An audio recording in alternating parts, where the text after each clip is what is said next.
Well, my daughter was 24, and her story begins way before that.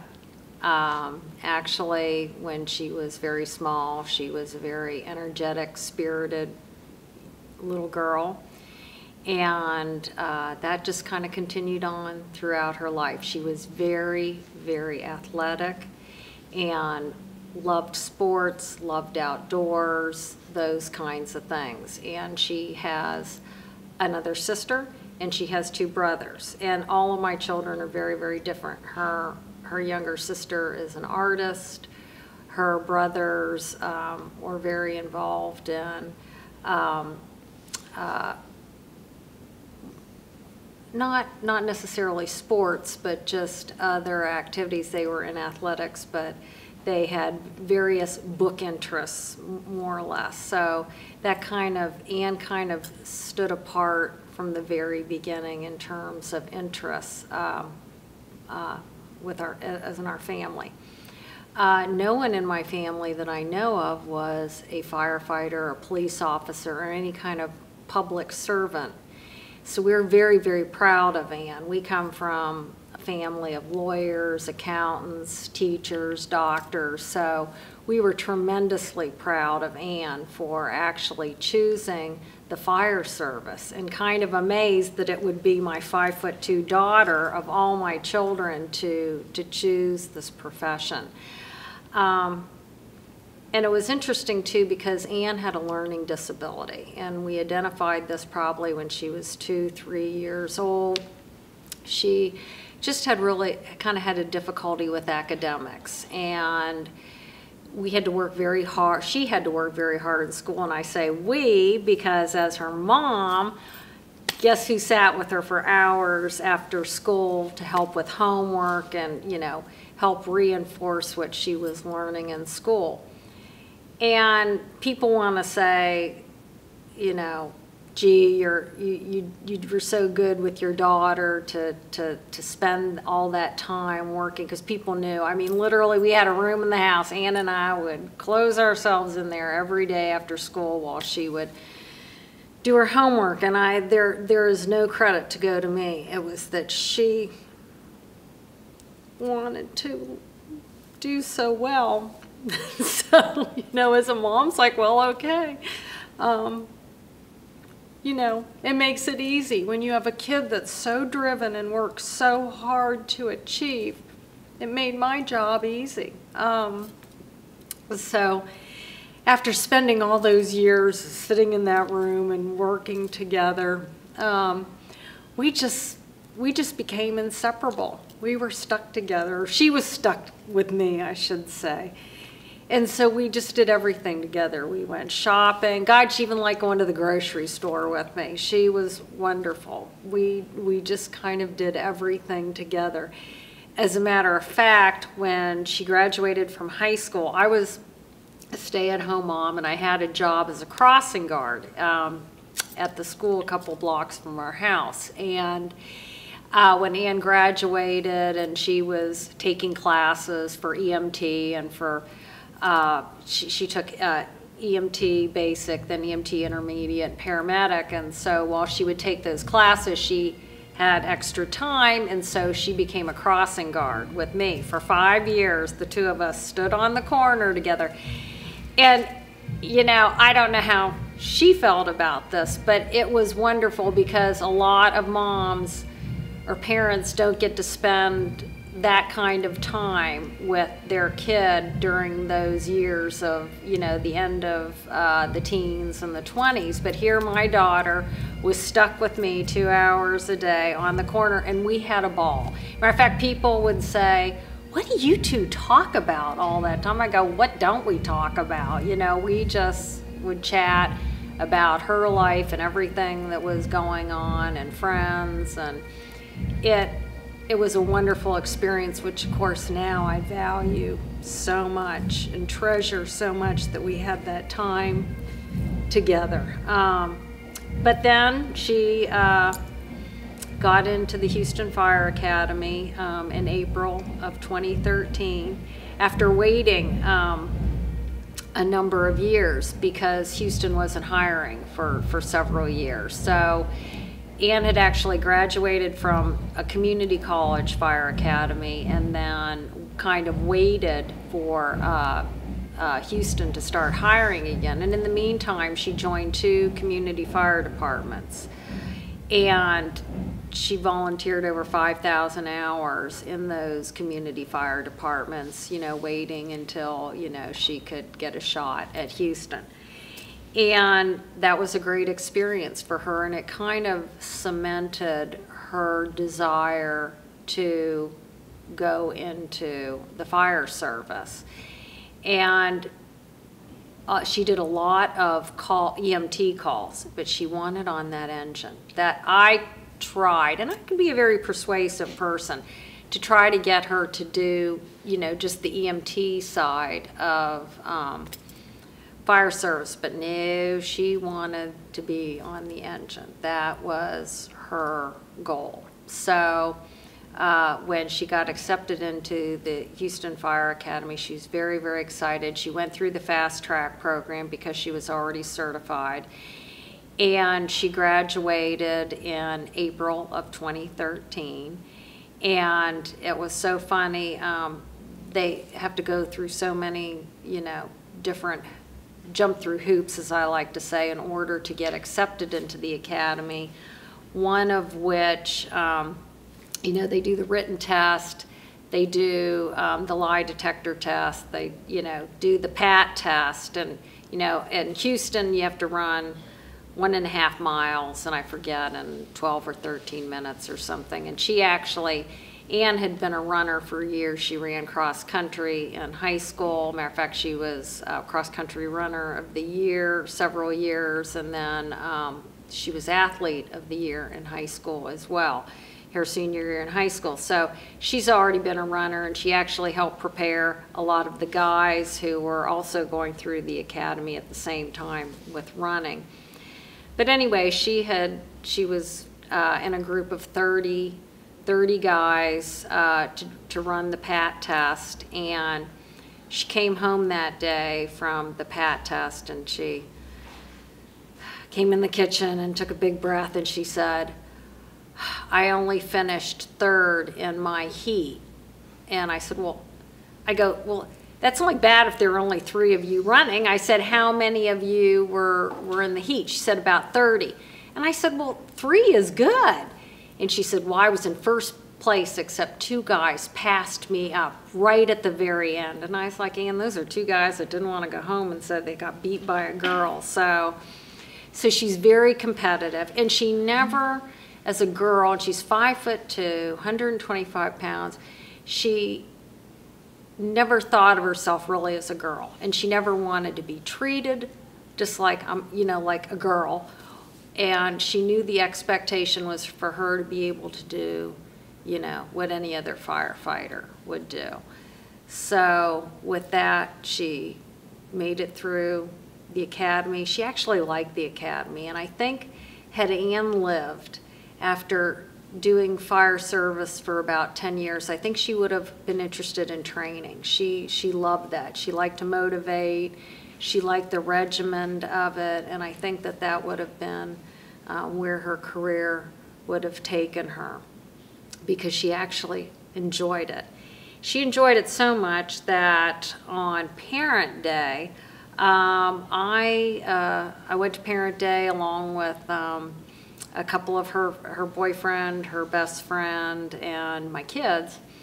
We went, and Ann said, I want to show you something. And what she wanted to show me was this 7-story tower, which they practice running up. And so she gave me a 50-pound hose, and she said, I want you to run up to the top. And I was like, shh. No problems. You know, I run a couple miles a day. I thought, I could, you know, seven stories, I can do this. So I started running up, and about the last 2 stories, I could not feel my legs, but I was not going to stop. So I ran up, I ran back down, and I was like, piece of cake. She said, okay. She said, now put on all my gear, my tank, and do it do it 3 more times. And I was like, you made your point, dear. It's tough. It's tough. But she was tougher. And I'm very proud of her for that, among many, many other things. So graduation day was one of the happiest days of her life, and for mine. And she couldn't believe her luck. She got her first pick of stations, which was Station 68, and that's the busiest station in Houston. And actually her chief from one of her volunteer jobs works at that station, and also her mentor during the academy also worked at that station on the A shift. So she thought, you know, I am going to learn so much in my probationary year. I know a couple people there. It just seemed like the ideal fit for her. And she was also excited. She had a boyfriend, and he was planning on transferring to Houston, and so of course she had a great mom. You know, what else could a girl possibly want? And actually 3 days before Ann died, I closed on a new house that my 2 daughters and I were going to live in. So it was kind of going to be a new start. She had this great job. And, you know, it was a very, very happy time. And then Friday the 31st happened. And it was a 5-alarm fire. And there were over 150 firefighters there. And wouldn't you know it, my daughter would be one of the first ones there. That's just like her. To get there first. And I have no doubt that she was so excited to be there. And it was a rundown restaurant. It was 12 noon. And people were still coming out when they arrived. And they said that everybody was out, but of course, the firefighters, you know, have to ensure that that is the case. So 4 of them went in, and less than 5 minutes later, the roof came down.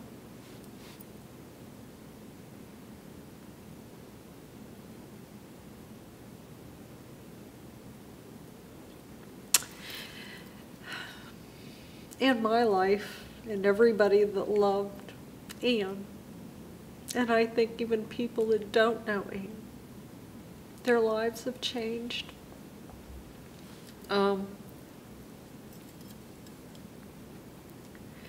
She was just an amazing girl, and even a more amazing daughter. She made me proud that day, and she made me proud every day of her life. And I always want her remembered. That is the most important thing to me. She was too young to have a family, to have her own children. So we hope one of her many legacies will be the foundation that we started. It's the Ann McCormick Sullivan Foundation, and it actually was started the day after she died. You know, you have a house full of family and friends. Oh my gosh, I mean, just so many people loved and cared about Ann. And everybody's wanting to do something, and we're trying to think, you know, what can we do? What, you know, how do we go forward without her? And so we started her foundation, which is a scholarship for women who are interested in firefighting. And we've already put one girl through, and we have another one that we'll be going through, and we hope someday to take this on the national level. Right now we are focusing on females in the Houston area, but we would like to expand on that. The fire department, the Houston Fire Department, only 2.8% of firefighters are females. The national average is 4%. So we're hoping to bump both of those numbers by bringing awareness to women about the fire service, and also identifying women that, you know, can do the job, and encouraging them to do the job, and supporting them financially or in any other way that we can. I think that would be a great way to serve Ann. And I know, Ann, I know you're thinking, Mom, boys, girls, does it matter? Firefighter's a firefighter. But I think it's important for women to know they can do this job. And also, I want men and women, young women, to consider, you know, these services, you know, fire, police, plumber, electrician. You know, not everyone has to go to a 4-year college. There are many wonderful trades out there. And of course, serving the public, as Ann and as all firefighters so valiantly do, it's so important. And if we can help some and do that in Ann's memory, that'll be a wonderful way to ensure her legacy. So that's my daughter. There was never a plan B. Yeah. From the time she was 17, this is what she wanted to do. Yeah. But I miss her so much. I mean, she lived with me her whole life, and I just keep waiting to hear the boots and the bag drop at the front door. They could never make it to the closet. It was just always right at the front door. I'd hear, and then immediately following would be, Mom, guess what? Guess what? Guess what I saw? I remember her second shift at 68's. She was on the box, and she had 22 calls in 24 hours. One of her first calls, they saved the life of a 4-year-old little girl, and she was so excited because so often the calls that she made did not have a positive outcome. And one of her last calls that night was a drive-by shooting in which there was a fatality. So she just had the full range of emotions, but she loved it. And I just thought, and I can remember at the time thinking, gosh, this would be a lifetime of her having these emotions, you know, good and bad. But she said, and I said, I go, how did you feel not being able to save the guy at the end of the day? And she said, as he was shot in the head, and she said, we did everything we could. She goes, as long as I feel like I did everything I could to save them, I think I'll be okay. So, wow. I'm so proud of them. Yeah. So proud.